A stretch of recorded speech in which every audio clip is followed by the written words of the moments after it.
जी students, आज हम F1 का यूनिट नंबर 5 स्टार्ट करेंगे। Nursing skills, vital science. ठीक है, सो लेट्स स्टार्ट। सबसे पहले इसके ऑब्जेक्टिव्स देख लेते हैं। Define vital science, term related to vital science, describe the physiological concept of temperature, respiration and blood pressure, describe their principles and mechanisms for normal thermoregulation in the body, identify ways that affect heat production and heat loss in the body. Define types of body temperature according to its characteristics. Identify the signs and symptoms of fever. Discuss the normal ranges for temperature, pulse, respiration, blood pressure. List the factors affecting temperature, pulse, respiration.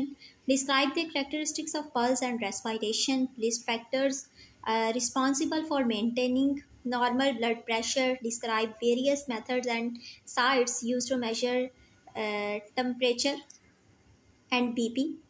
Recognize the signs of alter while taking TPR and PP.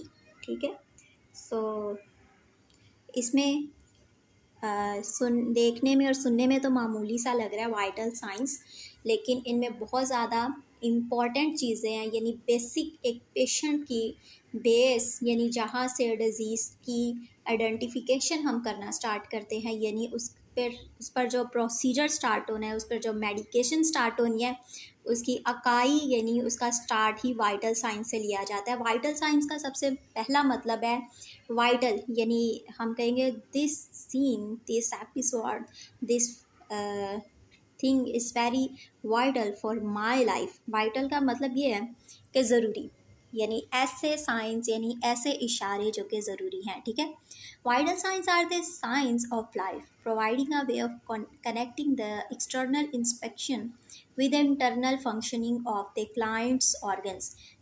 जो vital science है ये science of life है। ठीक है, यानी ज़िंदगी के science इन्हें कहा जाता है, जो कि किसे कनेक्ट करते हैं एक्सटर्नल इंस्पेक्शन को इंटरनल फंक्शंस के साथ, यानी ह्यूमन बॉडी के इंटरनल फंक्शन के साथ रिलेट करते हैं। ठीक है, this is also known as cardinal science. ये एक MCQs भी आ सकता है कि vital science, what is the second name of vital science. ठीक है, तो कार्डिनल साइंस आपने याद रखना है। ठीक है,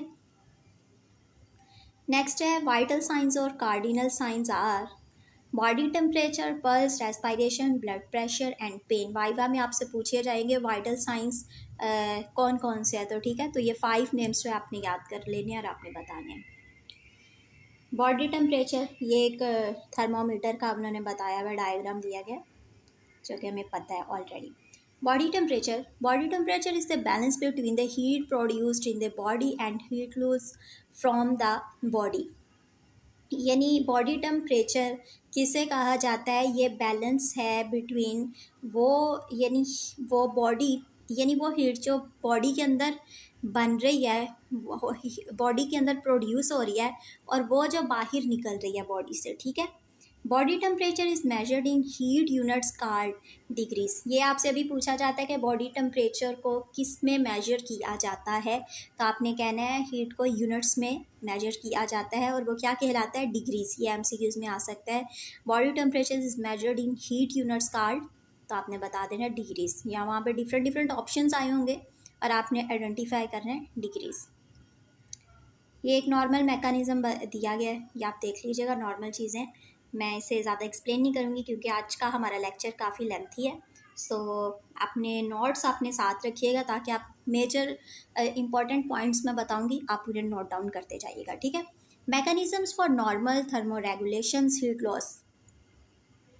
heat is lost from the body through, यानी हीट बॉडी से कैसे निकलती है, यानी लॉस्ट होती है, कंडक्शन, कन्वेक्शन, रेडिएशन, एवेपोरेशन। ठीक है, तो एग्जामिनर आपसे पूछेगा कि हीट लॉस्ट होने के कितने वेज हैं तो आपने याद रखना है 4, और फिर वो पूछेगा कंडक्शन, कन्वेक्शन, रेडिएशन, एवेपोरेशन आपने बता देना है। और फिर ये है कि जैसे आप बताएंगे तो फर्दर आपको इसकी एक्सप्लेनेशन भी पूछ लेगा वो, यानी डेफिनेशन पूछ लेगा, जो कि हम फर्दर मैं बताती जाऊँगी, आप नोट डाउन करते जाइए।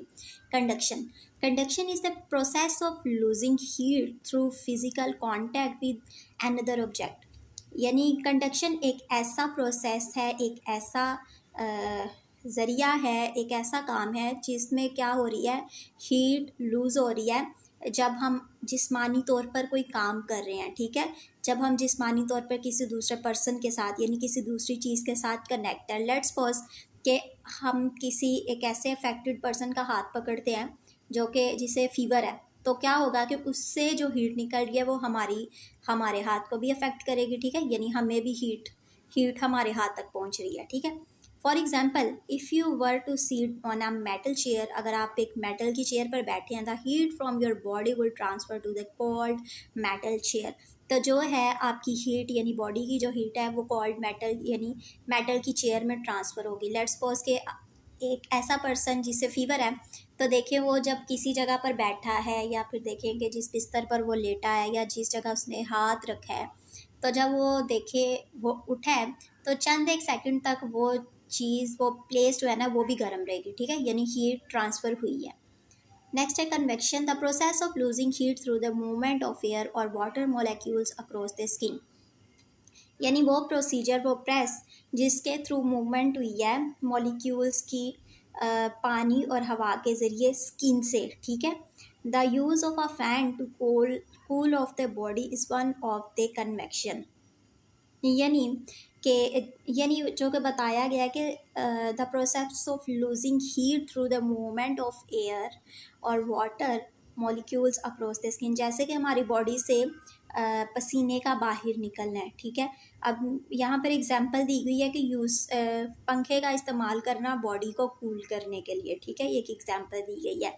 लेट्स सपोज ऐसा पर्सन जिसे बहुत ज़्यादा उसे बहुत ज़्यादा हीट लूज़ हो रही है, यानी हीट प्रोड्यूस हो रही है, बहुत ज़्यादा टेम्परेचर है, तो समटाइम जो डॉक्टर्स हैं वो रिकमेंड करते हैं कि इसे लूज़ कपड़े पहनाएं, या फिर बहुत ज़्यादा छोटा बच्चा है तो उसे कहेंगे इसके कपड़े चंद एक घंटे के लिए आप एलिमिनेट कर दें यानी हटा दें। और फ़ैन का इस्तेमाल किया जाता है, एसी का इस्तेमाल किया जाता है, ताकि उसके अराउंड बॉडी के अराउंड जो टेम्परेचर है ना वो उस पर अफेक्ट करे और उसका बॉडी का जो टेम्परेचर है वो नॉर्मल पे आए, ठीक है। रेडिएशन लफ्ज़ से ही मालूम हो रहा है यानी रेस। This involves the transfer of heat from one object to another, यानी ये वो प्रोसेस है जिसके थ्रू एक किसी जिस्म से दूसरे जिस्म में यानी एक थिंग से दूसरी थिंग में रेडिएशंस का ट्रांसफ़र होना। No with physical contact involve, यानी इसमें एक फ़िज़िकल कांटेक्ट इन्वॉल्व नहीं है। For example infrared rays, the sun transfers heat to the earth through radiation. जैसे कि सूरज निकलता है, अब उसकी जो गर्मी है वो कैसे ज़मीन तक पहुंचती है, रेडिएशन से, क्योंकि उसकी रेज नीचे गिर रही हैं, ज़मीन पर गिर रही हैं, ठीक है। अब एपोरेशन या process of losing heat through the conversion of water to gas, यानी वो प्रोसेस जिसके थ्रू हीट प्रोड्यूस लूज़ हो रही है जब पानी एक गैस में तब्दील हो रहा है, ठीक है। यानी अवेपोरेशन ऑफ स्वेट, यानी जैसे कि एक बॉडी बहुत ज़्यादा गर्म है, जैसे जैसे उसे पसीना आएगा तो देखें कि वो जो पसीना है, जो बुखार है यानी फीवर है, वो पसीने के थ्रू निकल रहा है, ठीक है। The primary heat lose process for aqua anthesis is convection, ठीक है। तो आपसे ये MCQs पूछा जाता है कि प्राइमरी हीट लूज प्रोसेस कौन सा है, तो आपने बता देना है कन्वेक्शन, ठीक है। How in outdoor pool on hot day evaporation will also play a primary role in heat loss, ठीक है। ये भी एक डायग्राम सिंपल दी गई है आपको समझाने के लिए। इन डायग्राम्स को इसलिए मैं एक्सप्लेन नहीं करी क्योंकि हमारा आज का लेक्चर काफ़ी लेंथी है, PPT काफ़ी लेंथी है, तो फिर आप लोग बोर हो जाते हैं, मुंह बनाना स्टार्ट कर देते हैं। तो ये है कि मैं चाह रही हूँ कि आपका इंटरेस्ट जो डेवलप ही रहे। तो मेजर पॉइंट्स हम देखेंगे, और जो मैं बता रही हूँ इन पिक्चर्स में वही सब चीज़ें हैं, ठीक है। टाइप्स ऑफ टेम्परेचर ठीक है। तो इसके टू टाइप्स हैं, core temperature, temperature of the deep tissues of the body such as abdominal और pelvic cavities, it is relatively constant। यानी वो टेम्परेचर यानी वो फीवर यानी उस हद तक ये टेम्परेचर है जो कि डीप टिश्यूज़ तक गया हुआ है, जिसमें क्या है सच एस एब्डोमिनल और पेल्विक कैविटीज़ इसमें इन्वॉल्व हैं, जो कि कांस्टेंट रहती हैं, यानी इसका जो टेम्परेचर है वो कांस्टेंट रहता है, ठीक है। तो कोर टेम्परेचर कौन सा है, डीप टिश्यू तक जो गया होता है। जैसे कि जब आपके स्टूडेंट्स फाइनल टर्म्स होंगे, एग्ज़ाम्स होंगे, तो उसमें स्किन मैनेजमेंट यानी इंटेग्यूमेंट्री सिस्टम एक आपका चैप्टर आएगा, एक आपका टॉपिक है, उसमें आप जो है ना स्किन की लेयर्स और उसके टाइप्स और इन सब चीज़ों को डीप तक पढ़ेंगे कि हमारी स्किन की कितनी लेयर्स हैं, टिश्यूज़ हैं। तो ये इसमें बताया गया है कि वो यानी कोर टेम्परेचर डीप टिश्यू तक फैला होता है। नेक्स्ट है surface temperature, temperature of the skin and subcutaneous tissue, it fluctuates depending on the blood supply to the skin and the amount of heat lost to the external environment।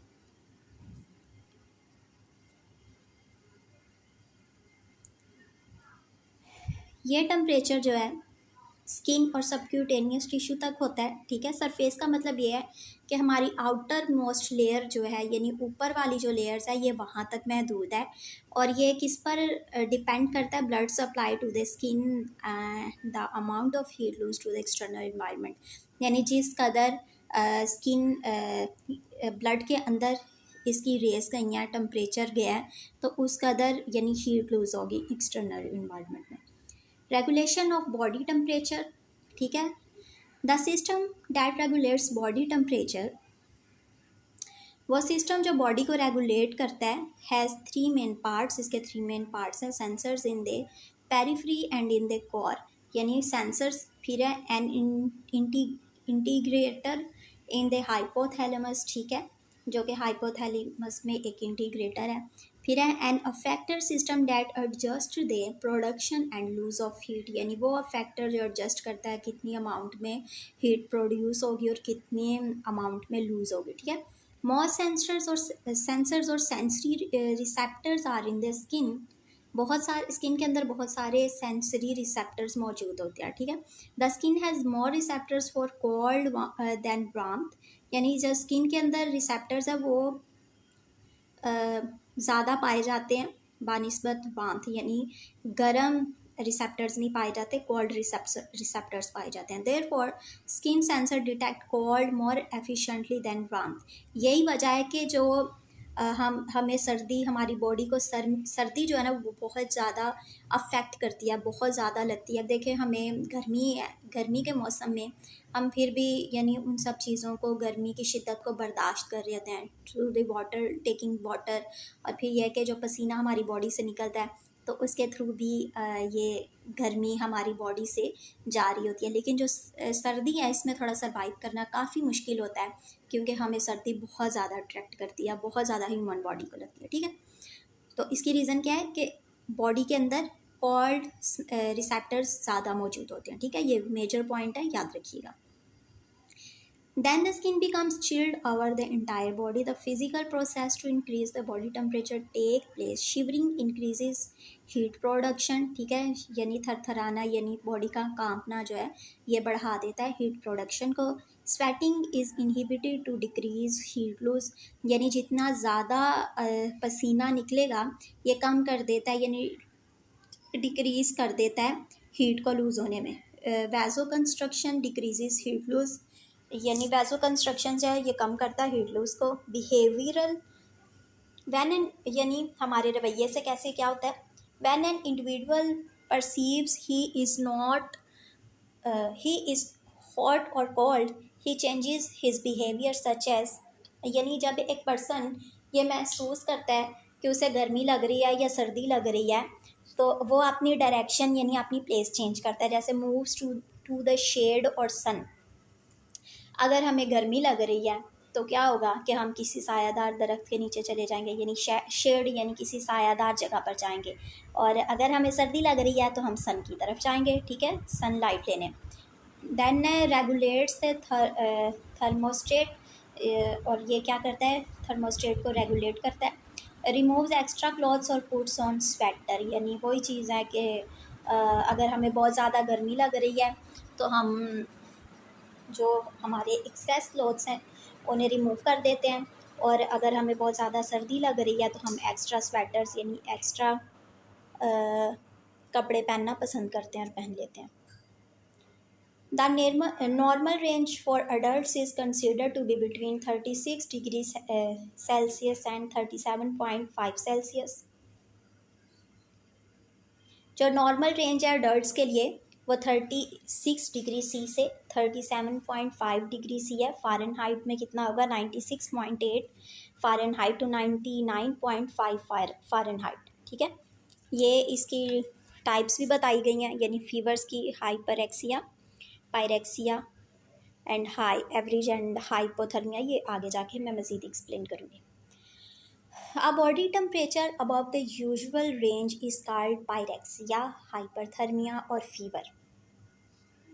यानी वो temperature जो कि normal range से ज़्यादा हो रहा है उसे कहेंगे पायरेक्सिया। पायरेक्सिया यानी कि इसे फीवर है। Very high fever such as 41 Celsius 105.8 Fahrenheit is called hyperpyrexia. यानी बहुत ज़्यादा फीवर होगा तो यानी 41 सेल्सियस तक आ गया है तो उसे कहेंगे हाइपर पायरेक्सिया, यानी कि इससे बहुत ज़्यादा फीवर है। हाइपर से ही हमें शो हो रहा है कि हाइपर है, यानी कोई चीज़ ज़्यादा है। हाइपर यानी किसी चीज़ का ज़्यादा होना और हाइपो मीन्स किसी चीज़ का कम होना। All right, the client who has fever is refer to as febrile, यानी वो क्लाइंट जिसे फीवर है उसे कहेंगे फेब्राइल। ये यानी ये वो सारी चीज़ें हैं, यानी ये वो एब्रीवेशंस हैं जो कि एक डॉक्टर आपके डॉक्यूमेंट्स पर लिख देगा। ठीक है, अब वो नॉर्मल लैंग्वेज यूज़ नहीं करता, जो कि मैं पहली चीज़ें आपको काफ़ी दफ़ा एक्सप्लेन कर चुकी हूँ कि मेडिकल टर्म्स में यानी एक हमारे प्रोफेशन में हम मेडिकल टर्म्स यूज़ करते हैं ताकि एक नर्स और एक डॉक्टर यानी जो मेडिकल से रिलेटेड है वो इस लैंग्वेज को समझ सके और ना कि पेशेंट समझ सके। ठीक है, the one who does not have fever is referred as febrile, यानी एक ऐसा पर्सन जिसे फीवर नहीं है उससे फेब्राइल रेफर्ड किया जाता है। यानी जो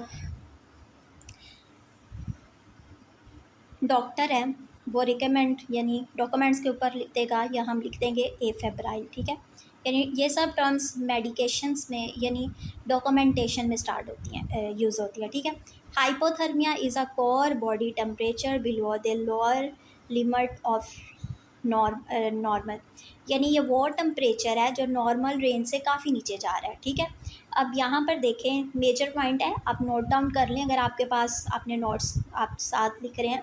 यानी पहले है पायरेक्सिया, हाइपरथर्मिया और फीवर। यानी एक ऐसा पर्सन जिसे फीवर है तो उसके लिए लिखा जाएगा पायरेक्सिया, हाइपरथर्मिया या फिर नॉर्मल फीवर भी लिखा जा सकता है। अब ऐसा पर्सन जिसे हाई ग्रेड फीवर है यानी ज़्यादा है उसके लिए लिखा जाएगा हाइपरेक्सिया, और एक ऐसा पर्सन जिसे फीवर है उसके लिए लिख दिया जाएगा febrile. The one who does not have fever is referred as febrile, जिसे फीवर नहीं है। कुछ लोग डिजीज़ को लेकर आते हैं, कुछ मसले मसाइल उनकी बॉडी में चल रहे होते हैं लेकिन उन्हें वो मसाइल ही सिर्फ होता है ना कि उन्हें फ़ीवर साथ में होता है। ठीक है, तो उसके लिए लिखा जाएगा ए फेब्राइल। हाइपोथर्मिया वो टेम्परेचर जो कि नॉर्मल रेंज से बिल्कुल कम है। ठीक है, हाइपो और हाइपर में आपने डिफरेंस मालूम करना है। टाइप्स और fever pattern, intermittent fever, temperature returns to acceptable value at least once in 24 hours, यानी ये वो टेम्परेचर है जिसमें 24 घंटों में एक दफ़ा जो टेम्परेचर है वो अपनी एक्सेप्टेबल वैल्यू यानी नॉर्मल वैल्यू में जिसमें इसे चलना चाहिए पहुंच जाता है, यानी रिटर्न अपनी पोजीशन में आ जाता है। The temperature curve returns to normal during the day and reaches its peak in the evening. Example malaria, जैसे कि एक पर्सन को मलेरिया है तो इसमें क्या होगा कि डे टाइम वो अपनी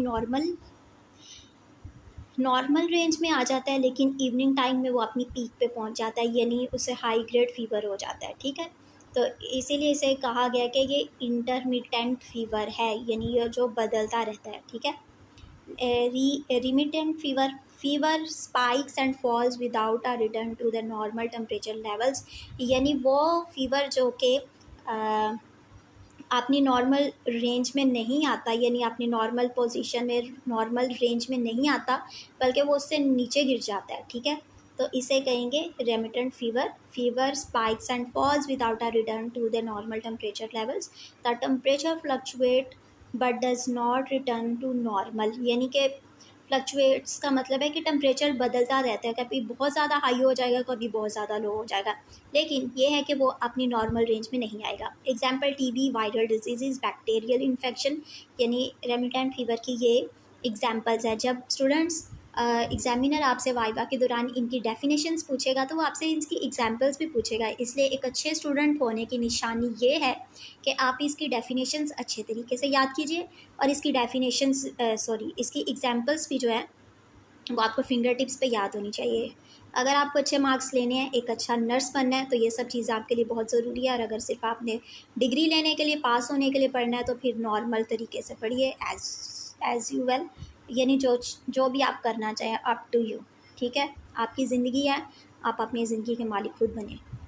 Constant fever, the temperature remains continuously elevated above 33 degree Celsius and demonstrates little fluctuation, यानी वो फीवर जो कांस्टेंट रहता है, रिमेन्स कॉन्स्टेंटली, यानी 38 डिग्री सेल्सियस तक ही रहता है, यानी 37 डिग्री नॉर्मल है, तो 38 यानी लिटल फ्लक्चुएशन का मतलब है कि इसमें थोड़ी बहुत रद्दोबदल आता है, लेकिन इसका कोई ज़्यादा खास इफेक्ट बॉडी के ऊपर नहीं होता, ठीक है। Relapsing fever, short febrile periods of a few days are interspersed with periods of 1 or 2 days of normal temperature, ठीक है। समझ आ गई रिलैप्सिंग फीवर के इसमें शॉर्ट फेब्राइल पीरियड्स होते हैं। क्लिनिकल मैनिफेस्टेशंस ऑफ फीवर, यानी वो मैनिफेस्टेशंस, यानी मैनिफेस्टेशंस का मतलब है साइंस एंड सिम्टम जो कि क्लिनिकल साइट पर हम मेजर करते हैं। वन साइड कोल्ड और चिल फेस, इसमें क्या है, increased heart rate and respiratory rate, यानी हार्ट यानी दिल का जो रिदम है और सांस का जो रिदम है, heart rate and respiration rate, ये बढ़ जाता है। शिवरिंग यानी कपकपाहट, कंप्लेंट्स ऑफ फीलिंग कोल्ड, यानी पेशेंट बहुत ज़्यादा सर्दी महसूस कर रहा है।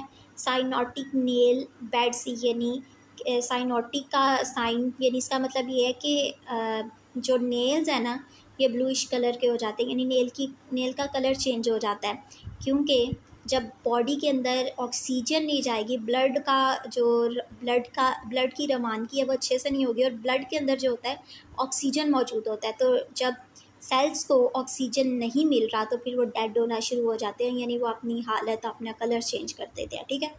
नेक्स्ट है गोस्प्लैश अपीयरेंस ऑफ द स्किन, यानी स्किन का जो कलर है ना वो चेंज होना स्टार्ट हो जाता है। फिर है सेशन ऑफ स्वेटिंग, यानी स्वेटिंग नहीं होती, ये भी एक तरह का फेज़ है, यानी फीवर है कि पेशेंट को फीवर है लेकिन स्वेटिंग नहीं हो रही उसे, ठीक है। नेक्स्ट है कोर्स, इसमें क्या है, एब्सेंस ऑफ चिल्स, यानी ज़िंदगी की जो तफरीह है, चिल करना वो ख़त्म हो जाता है। स्किन डैट फील्स वार्म, यानी स्किन हमेशा गर्म महसूस होती है। फोटो सेंसिटिविटी, यानी लाइट से चिड़ होती है। फ़ोटो सेंसिटिविटी यानी उसे धूप का लगना, या फिर उसे फ़ोटो मीन्स होता है लाइट, यानी लाइट उसकी आंखों को अच्छी नहीं लगती, उसे पसंद नहीं होती, ठीक है। Increase pulse and respiratory rate और पल्स जो है वो बढ़ी होती है। इंक्रीज थर्स्ट, यानी उसकी जो प्यास है वो ज़्यादा बढ़ जाती है। ड्रोजीनेस यानी ऊँघना। रेस्टलेसनेस, डिलीरियम और कन्वल्शंस, ठीक है, कि उसे यानी ड्रॉजीनेस होता है और रेस्टलेस रहता है रात को। फिर है लॉस ऑफ एपिटाइट, यानी कि उसे भूख नहीं लगती, ठीक है।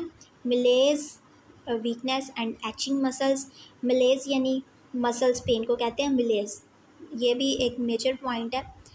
एग्जामिनर समटाइम आपको पूछ सकता है कि मलेज किसे कहते हैं, तो आपने बताना है कि मसल्स पेन को करता है, मसल्स पेन को कहते हैं मलेज। वीकनेस होगी उसे और अकड़ा हुआ आएगा, यानी एचिंग मसल्स। नंबर 3 पे डिफरेंसेस फीवर। अब इसमें क्या है, skin that appears flushed and feels warm, sweating decreased, shivering, possible dehydration. ठीक है, नॉर्मल चीज़ें। ये एक डायग्राम के मुताबिक, यानी देखें एक ग्राफ होता है कि नर्सिंग प्रोसेस का एक मेजर कंपोनेंट है, मेजर पॉइंट है कि जिसमें डॉक्यूमेंटेशन की जाती है। तो इस ग्राफ के थ्रू हम लिखते हैं कि मॉर्निंग टाइम में, इवनिंग टाइम में या आफ्टर टाइम में पेशेंट का जो फीवर है वो 37 से लेकर 39 तक गया है, 38 तक गया है। तो इस ग्राफ के थ्रू हम डॉक्यूमेंटेशन करते हैं। ये सारी रूट्स हैं, साइट्स फॉर चेकिंग टेम्परेचर। ये सारी डायग्राम में शो नहीं किया गया, लेकिन यहाँ पर लिखा है oral, rectal, axillary, tympanic membrane and temporal artery. ठीक है, एग्जामिनर आपसे पूछ सकता है कि साइट्स कौन सी है टेम्परेचर चेक करने की, तो आपने बता देना ओरल भी चेक कर सकते हैं, rectal, axillary, tympanic membrane and temporal artery. जो रेक्टल है ना स्टूडेंट्स, ये इंपॉर्टेंट है, ये बच्चों में चेक किया जाता है। ठीक है, ये याद रखना अपने, नॉर्मल सी बात है। नेक्स्ट है pulse. The pulse is a wave of blood created by contraction of the left ventricle of the heart। जो पल्स है ना, यानी ये एक खून की वेव है, यानी एक खून के बहने को, खून की रवानगी जो कि हमारी वेन्स में होती है। Contraction of the left ventricle of heart, यानी वो एक इकाई के किस हद तक और कितनी मिकदार में जो हमारा लेफ्ट वेंट्रिकल है हार्ट का, वो ब्लड सप्लाई कर रहा है। ठीक है, the pulse were represents the stroke volume output or the amount of blood that enters the arteries with each ventricular contraction। ठीक है, वही बात है जो मैंने आपको पहले बताई है कि किस जो पल्स की वेव है वो रिप्रेजेंट करती है कि स्ट्रोक वॉल्यूम यानी आउटपुट कितना आया है, कि हमारे इस चैम्बर ने कितने आउटपुट यानी कि ब्लड कितना सप्लाई किया है। ठीक है, compliance of arteries is their ability to contract and expand when a person's arteries lose their dispensability, as can happen with age. Greater pressure is required to pump the blood into the arteries।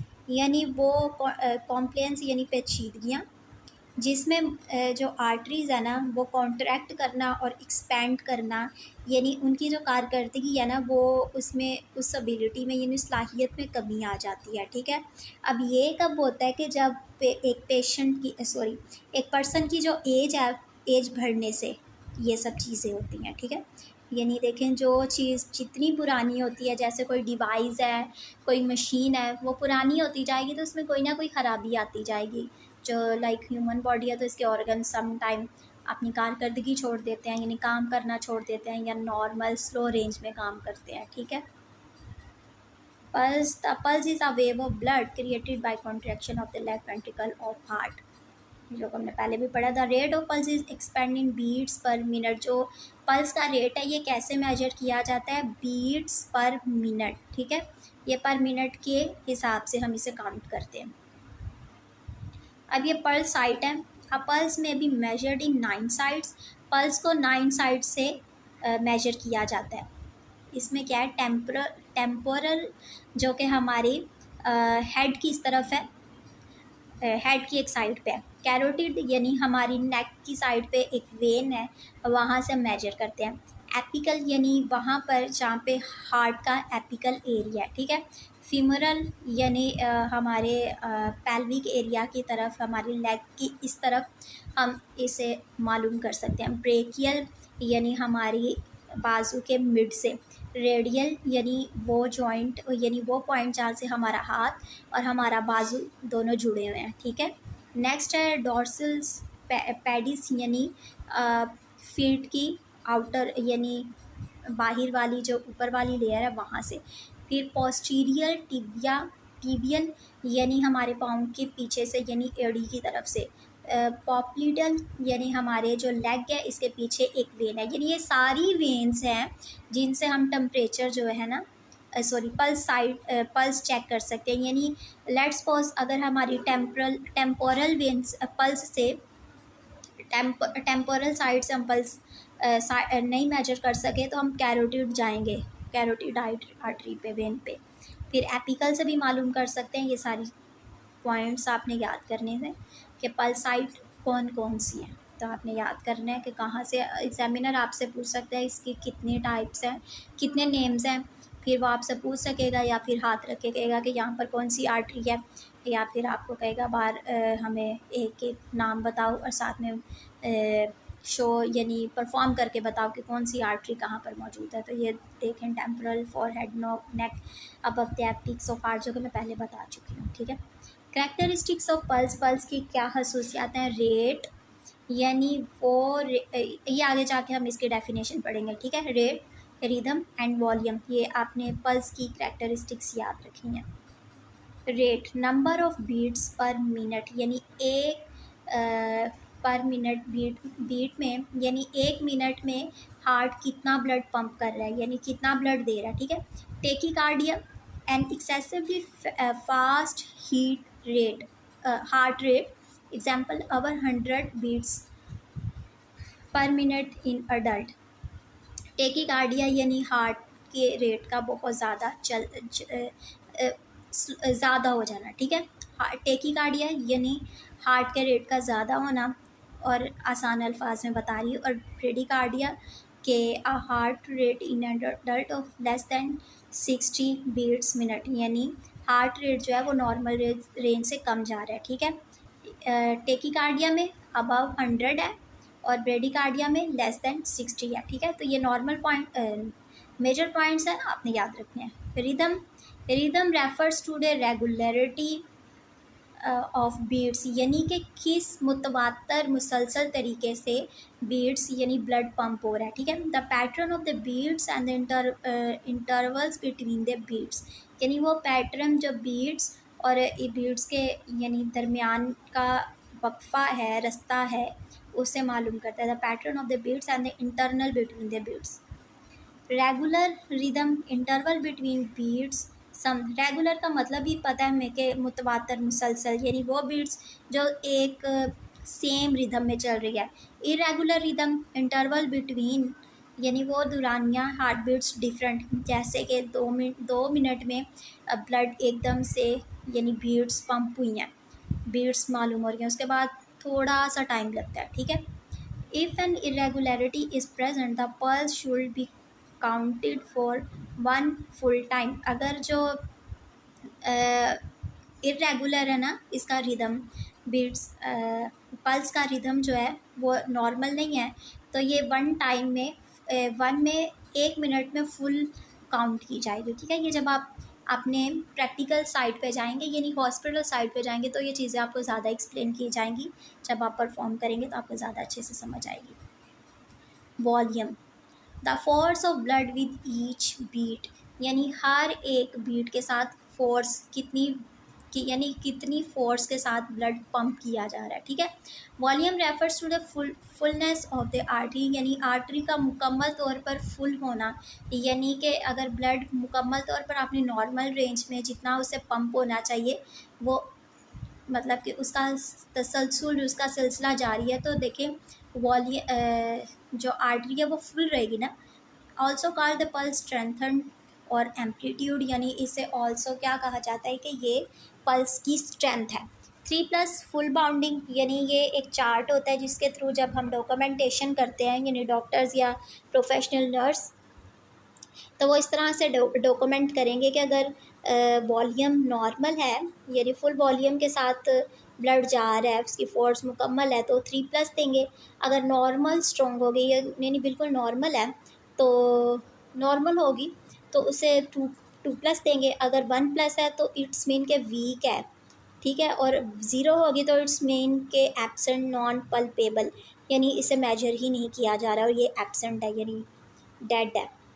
Volume depends upon the amount of blood in the arteries, जो volume है वो depend करता है amount of blood, यानी खून की मिकदार पे जो कि आर्टरीज में मौजूद है।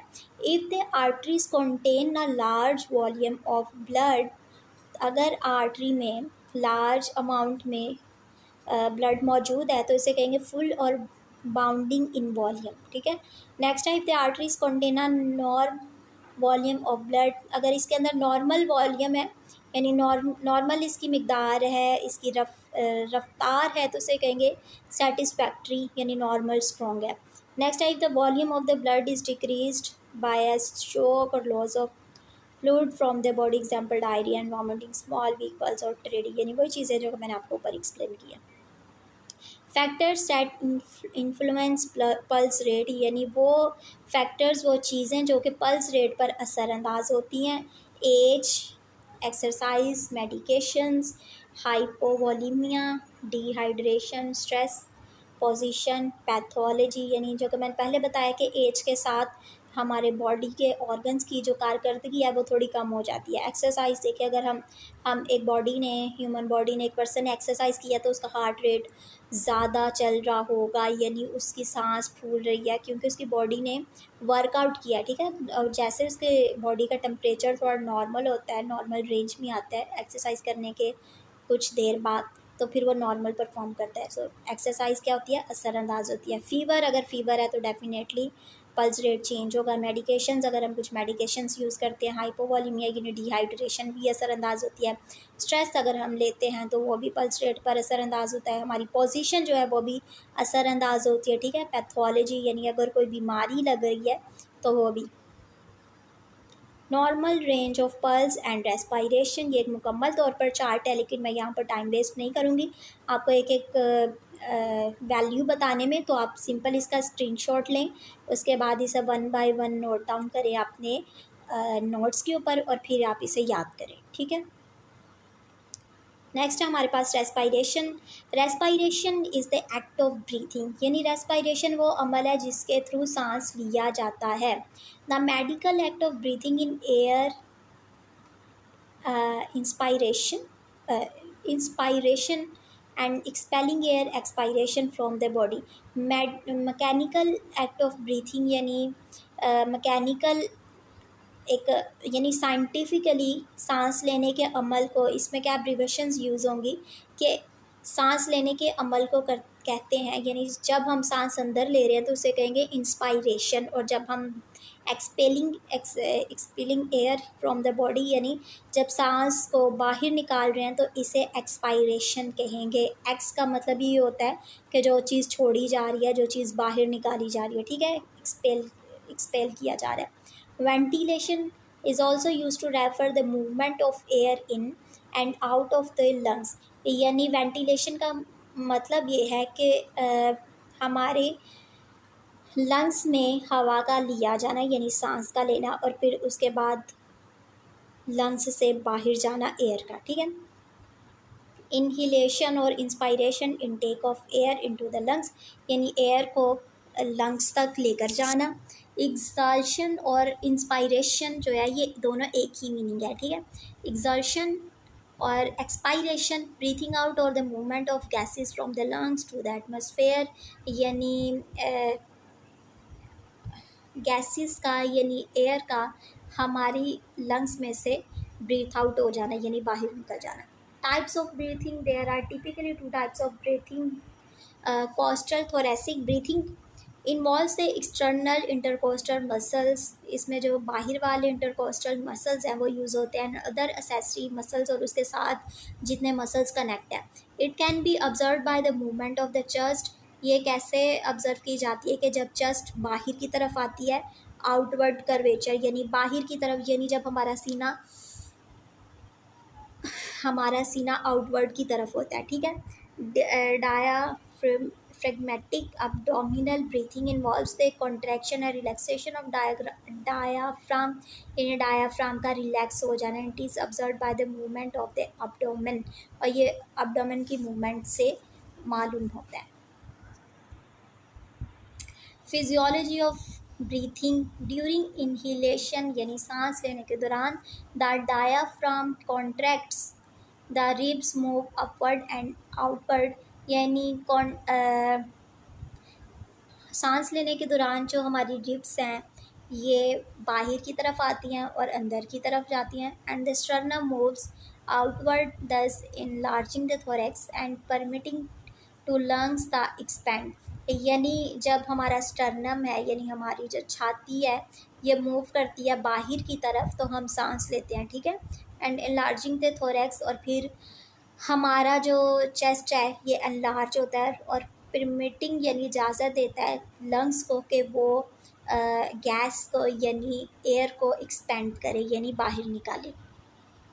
Pathophysiology of breathing, during exertion the diaphragm relaxes, यानी डायफ्राम जो है वो रिलैक्स होता है, the ribs move downward and inward, then the sternum moves inward, thus decreasing the size of the thorax। जब स्टर्नम अंदर की तरफ मूव करता है तो क्या होता है कि स्टर्नम का साइज जो है वो कम हो जाता है, ऐसे लंग्स आर कंप्रेस्ड, यानी लंग्स जो है वो ब्रीथ आउट करके कंप्रेस्ड हो जाते हैं, यानी रिलैक्स हो जाते हैं। Normal breathing is automatic and effortless, जो नॉर्मल ब्रीथिंग है इंसान का सांस लेना, उस पर आपको एफर्ट्स नहीं करनी पड़ती, वो ऑटोमेटिक है एंड अफोर्डलेस है।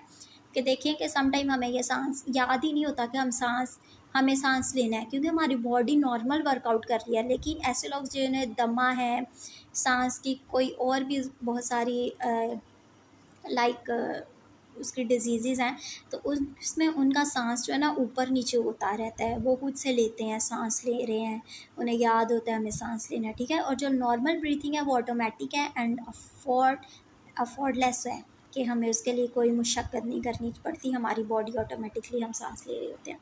टर्म्स रिलेटेड टू रेस्पायरेशन से रिलेटेड जो टर्म्स हैं, टेकीपीनिया, क्विक शैलो ब्रेथ्स, ठीक है।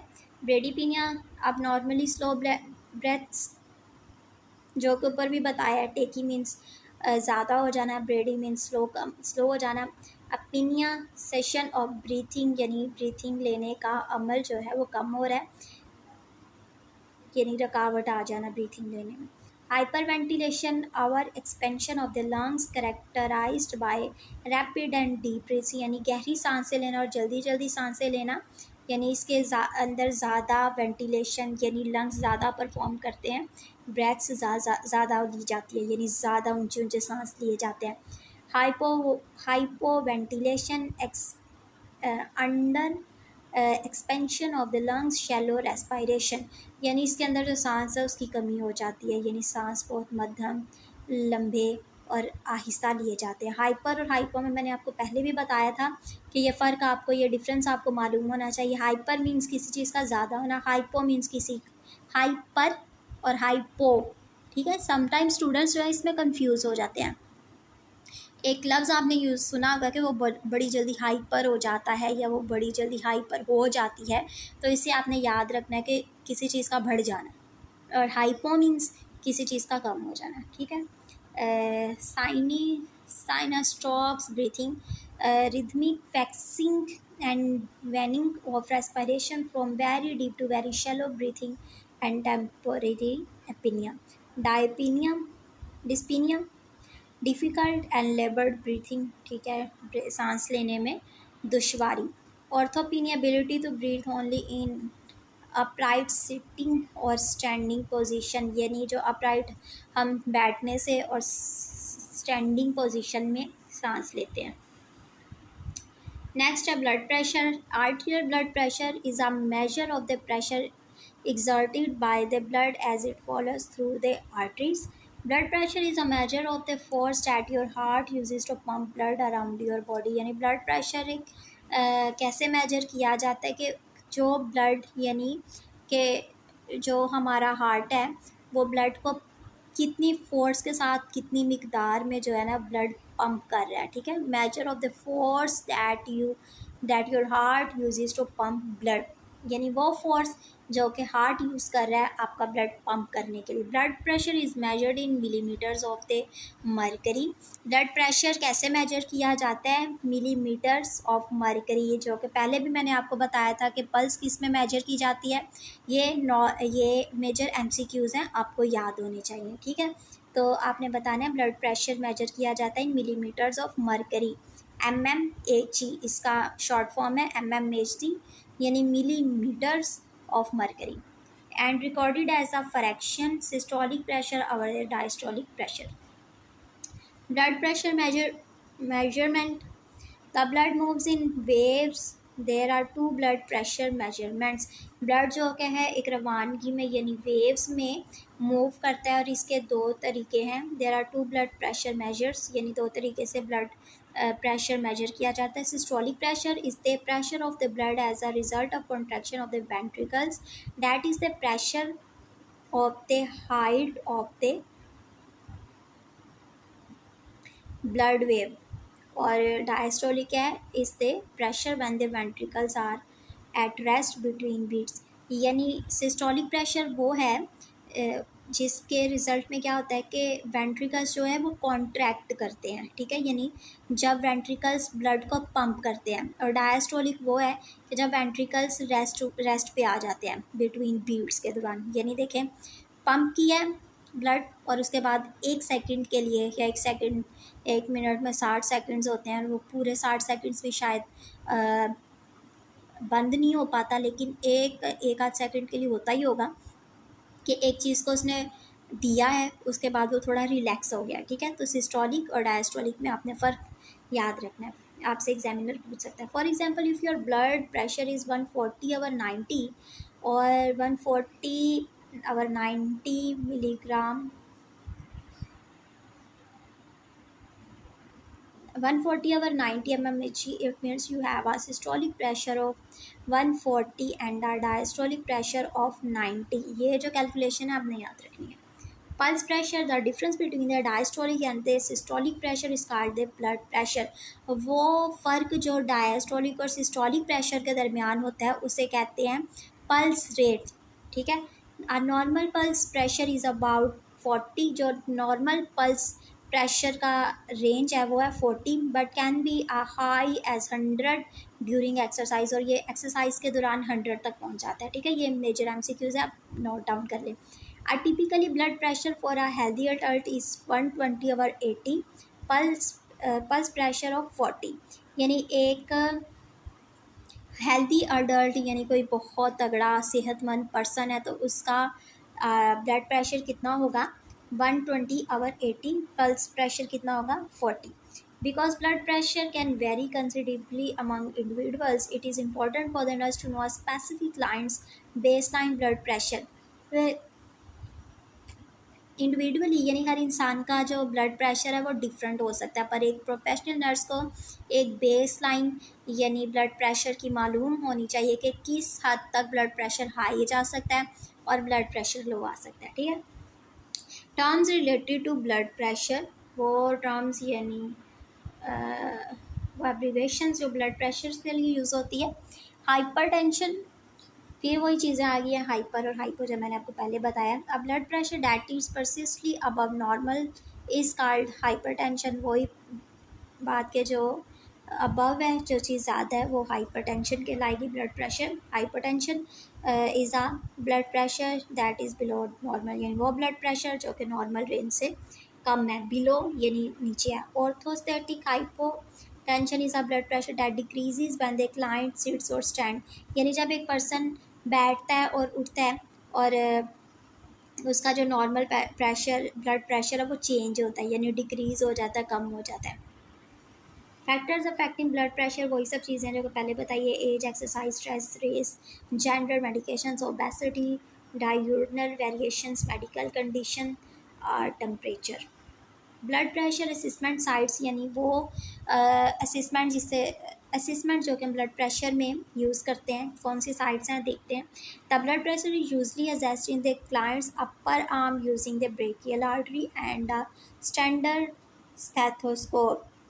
जो आमतौर पर ब्लड प्रेशर है वो कहाँ से लिया जाता है, अपर आर्म से यानी ऊपर वाली बाजू से। The brachial artery and standard stethoscope, और स्टेथोस्कोप का इस्तेमाल किया जाता है।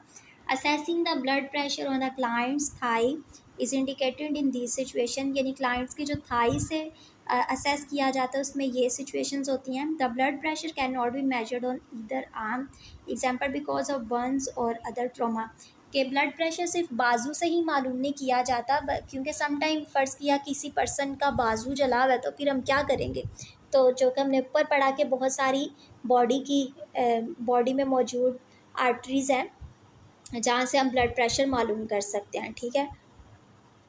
The blood pressure in one thigh is to be compared with the blood pressure in the other thigh. वो ब्लड प्रेशर जो हम एक थाई से लेते हैं तो डेफिनेटली दूसरी थाई का भी वही ब्लड प्रेशर होगा।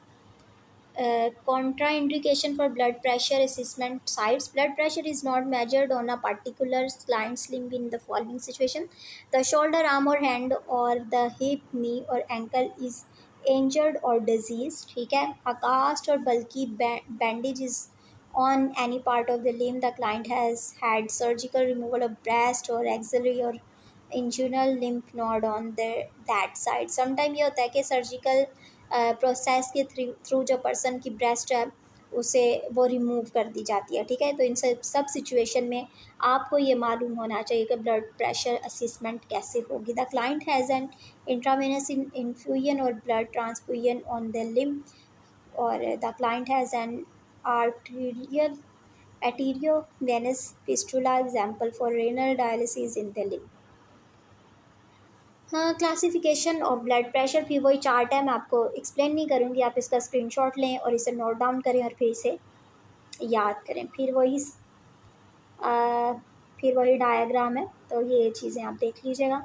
Thank you so much students. अगर हमारी वीडियो से आपको कुछ सीखने को मिला तो लाइक, कमेंट और शेयर करना नहीं भूलिएगा। अपना फीडबैक देना नहीं भूलिए। आया ये आपकी तरफ से रिस्पॉन्स होता है कि हमारी एफ़र्ट्स रंग ला रही हैं, आपको कोई फ़ायदा भी हो रहा है कि नहीं। Okay, thank you very much.